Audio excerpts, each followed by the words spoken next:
किसी नगर में एक राजा राज्य किया करता था, पर वह बड़ा चिंतित रहता था।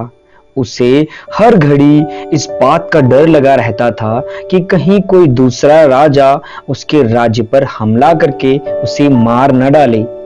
वह सुरक्षा का उपाय सोचता, लेकिन उसकी समझ में कुछ भी नहीं आता। आखिरकार एक दिन अचानक उसे एक रास्ता सूझा।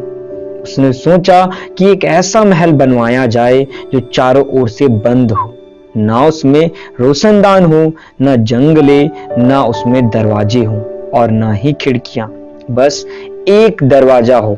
ऐसे महल पर किसी का भी हमला कारगर नहीं होगा।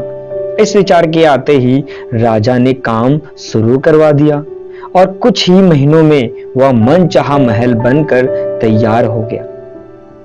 जिसने भी उस महल को देखा चकित रह गया। उसमें दुश्मन तो क्या, एक परिंदा तक नहीं आ सकता था। सबने राजा की बुद्धि की भूरी भूरी प्रशंसा की। राजा को पूरा भरोसा हो गया कि अब उसका कोई कुछ नहीं बिगाड़ सकता। संयोग से एक दिन गौतम बुद्ध उस महल को देखने आए। राजा ने बड़े उल्लास से उन्हें सारा महल दिखाया, लेकिन बुद्ध के चेहरे पर उसे खुशी नहीं दिखाई दी। राजा ने पूछा, कहो महल कैसा लगा? बुद्ध ने गंभीर होकर कहा, राजन, महल तो अच्छा है, लेकिन आपने एक भूल की है। राजा ने विस्मय से पूछा, क्या? बुद्ध ने कहा, आपने केवल एक दरवाजा रखा है।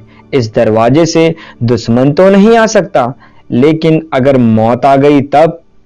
इस दरवाजे को भी बंद करके आप भीतर बैठ गए होते तो शायद पूरी तरह से सुरक्षा हो जाती।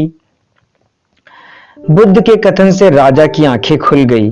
उसने समझ लिया कि बंद महल व्यर्थ है।